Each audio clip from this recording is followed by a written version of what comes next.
Good morning, this is Steve Landry from Canis Mechanical, and this is a discussion on mini splits and the use of them with reheat to gain dehumidification, power, and function. So a lot of what I'm going to talk about on this sheet has to do with the term wet bulb and dry bulb. This tool right here is a wet bulb, dry bulb, relative humidity, dew point calculator, and so the term wet bulb comes from, in the old days, we would take a mercury bulb thermometer and we would put a little sock over the end and have water on it, and we would sling it around in the air. It's called a sling psychometer, and that wet bulb would evaporate water off of that bulb, and it would show a temperature that's different than a dry bulb. Right? So if we have two bulbs slinging around in the air and one is wet and one is dry, we're going to have two different temperatures because of evaporation. Now, when there's more water in the air, the wet bulb will be closer to the dry bulb temperature.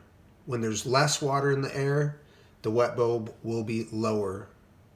So let's get on with some discussion of mini splits. And the example I'm going to use, just because it was a good chart to show you, the example I'm using is a 9,000 BTU Mitsubishi mini split. And what's important is that the math pretty much travels linearly, whether we're talking about a 3/4 ton unit to a 10-ton unit. The capacities, the sensible values, the latent values, they're going to, if we're talking about in the same efficiency and the same category of equipment, so we're talking about mini split. So what I'm telling you is that whether we got a 1-ton mini split or a 2-ton mini split or a 3-ton mini split, these values, these percentages that we're going to look at, they're going to be the same. So what I want you to notice on this chart is some of the information about wet bulb, dry bulb. Look right here. If it's 84 degrees and 79 degrees wet bulb, so remember, this value is not relative humidity. This is wet bulb. This is dry bulb. So if we have wet bulb 79 and a dry bulb 84, we're at 80% humidity. Look what happens if we keep the temperature the same, but we drop down to 64% humidity. Same dry bulb, lower wet bulb, because we're only at 28% humidity. All right? And look at this. Add more water, wet bulb, right? So notice that in this scenario, this bulb is evaporating more water because there's less water in the air, so the air can take it. This air has a lot of water in it. It's almost 100%, because if they were the same, it would be 100%. You can see 100% here, 79, 79, 72, 72. Those are all 100% humidity conditions. Now look right here at 79. We have 79 here and 79 here. 79 dry bulb, or wet bulb, and a 64 wet bulb. That's 50% humidity. That's 100% humidity. And of course, it's pretty simple. You could extrapolate the right in the middle. It's going to be about 75, and it is. It's 73 point something, 73.4. So also notice that we got high humidity, and low humidity, low humidity, low humidity, low humidity. But as we start getting colder, it's harder to get that relative humidity lower, because the relationship between these two, there's less sensible heat in the air, and there's still water in the air. So that's why you'll notice that on the scale, everything's a lot higher in humidity down here than up here. Now, what does this mean to you, and what does this have to do with anything? Well, a unit has a total cooling capacity, and then it has its sensible heat and its latent heat. This column here says sensible heat capacity, and then the next one over with the F is sensible heat factor. This is an important number to be aware of, this sensible heat factor or sensible heat ratio. So let's start on this one. At this one here, 80% humidity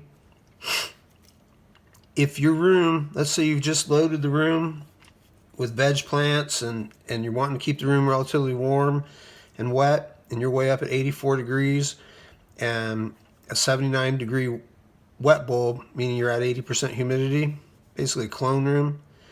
Well, at that temperature and humidity, your air conditioner has more sensible capacity. You'll notice there's 12,000 here and 10,000 down here. So we've got a tremendous amount of sensible heat removal capacity here, but this factor here that's so low, right, 45%, this is telling us that 45%, and that's it right here, is only available to do the heat removal. The rest of this unit's power is going to water removal. So keep the temperature the same, humidity's lower. Now look, 93% of the same system's power can go to cooling the 84 degrees because there's just simply less water in the air. Because the water is holding heat, and this unit only has so many BTUs, right? It's nominally rated at so many tons, so many thousand BTUs, and it gets divided up over the evaporator coil depending on the conditions of the air that's going over the evaporator coil. Why am I telling you all this when you just want to learn how to reheat with your mini split? It's because you need to understand that having more heat in your room is taking away from the dehumidification power of your mini split. So look what happens when let's talk about when the lights go out now. Okay, so lights were on. It was 79 degrees in your room, 64 wet bulb. You loved it. It was 50% humidity in your room because the AC's been running most of the time that the lights are on, and it dried out the room. But then you shut off the lights, and when you shut off the lights, the temperature very quickly dropped. Let's say it dropped to 70 and the wet bulb was 64. Well, now we have a tremendous amount more humidity, right? We're now at 72%, and that's when you're like, oh my God, it spiked from 50% to 70% in just a few minutes, right? Well, what happens when this does happen, and we don't have any more sensible heat or very little sensible heat, but we still have a lot of water in the air, this is what you can see what happens is that there's a shift, and only 6,000, 6,400 BTUs over 10,000 is going to removing this heat, because the rest of it, right, 49% of it, no, that's 39%. I can't add this morning, I'm fucking tired. So a larger percentage is now going to remove this water, and that's what we need, right? We can utilize your mini split when it gets cold, the lights go out, and the humidity goes up. We don't have to take as much heat out of the room, but we still need to take the water out of the room, and so you're gaining power here. So take a look at this. When it's wet bulb 78 and dry bulb 70, we're really close to 100% humidity. And you'll notice that we have less cooling, right? Cooling the lights. That's just call it cooling, right? So we have less cooling because there's more humidity, and more of our power is going to absorb the heat that's in the water that's in your air.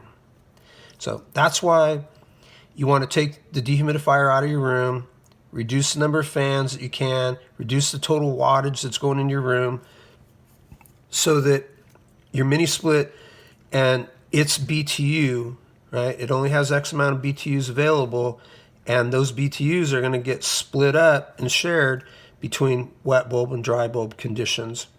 So if you can keep your dry bulb lower, you'll have more capacity to take care of the wet bulb. All right, let's talk about the actual hack now. So before we get to the actual hack, I want to show you one more chart. This is an air conditioning performance data chart showing from 1.5 to 5-ton split system units.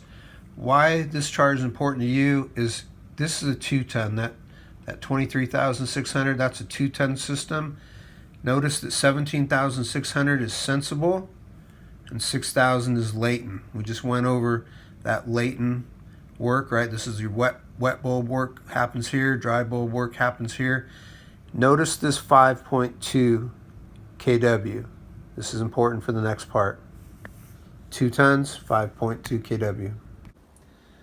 All right, let's jump into your mini split hack you've been waiting for. I want to tell you something about Pulse and their products before I start. And a few years ago, when they first came out, I used the original one in Bend, Oregon, and I started studying the graphs of what happens in a room, especially at nighttime when nobody's there, in the dark, what happens in a room. And you can learn some surprising things about what happens in a room when nobody's there by studying the data and graphs available from Pulse. And so I recommend, if you don't use one of these, that you do use one. So let's get right into it. Here is your solution.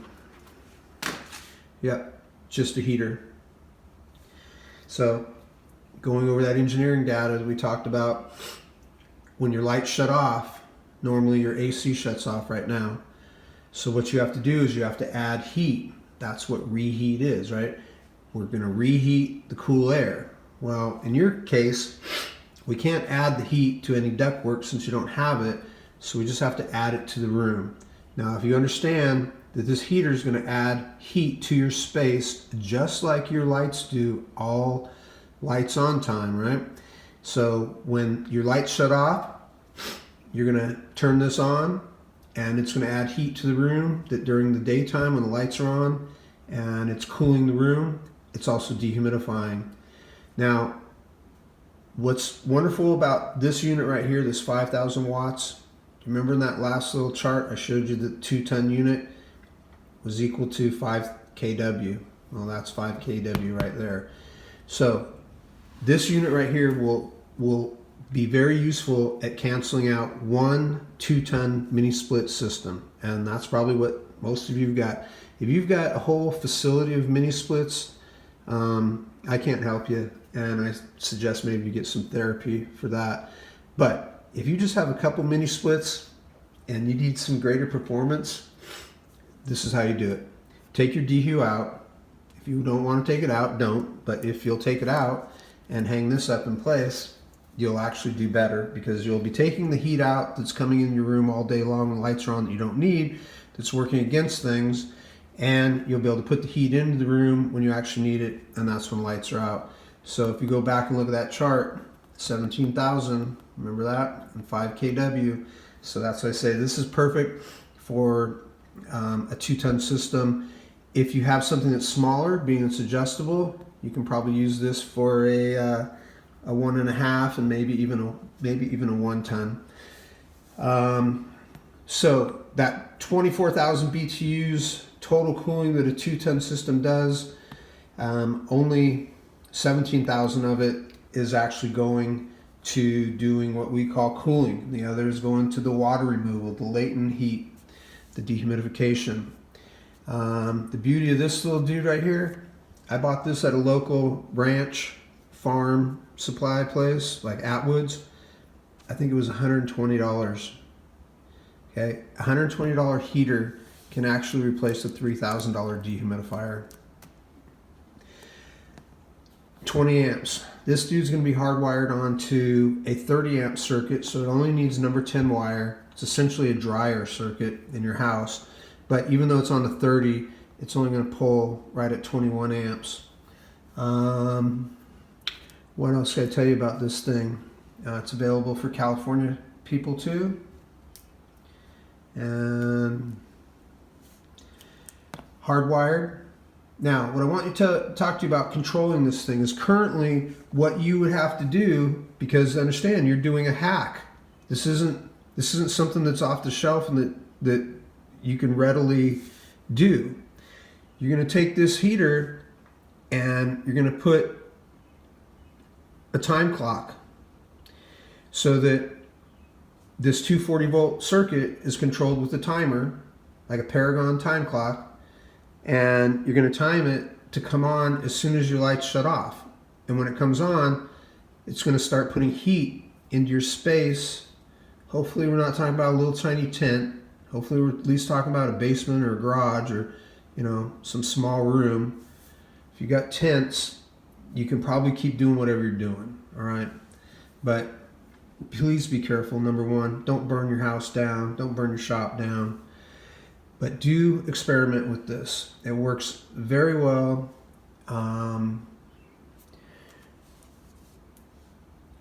The control part. So what I'm going to be looking for over the next few months is a way that we can hook this up to TrollMaster. I already got a plan on how we can do it, but that's not available yet. Now, you might be able to find some sort of aftermarket, what do you guys call those, cool bot and things like that, where you can plug the power of this into that, and that'll give you humidity control. But honestly, it's really this simple. 5,000 watts, 17,000 BTUs. Go back and look at the second chart that I showed you. You'll see 17,000 BTUs of sensible cooling, and that's why this will work well.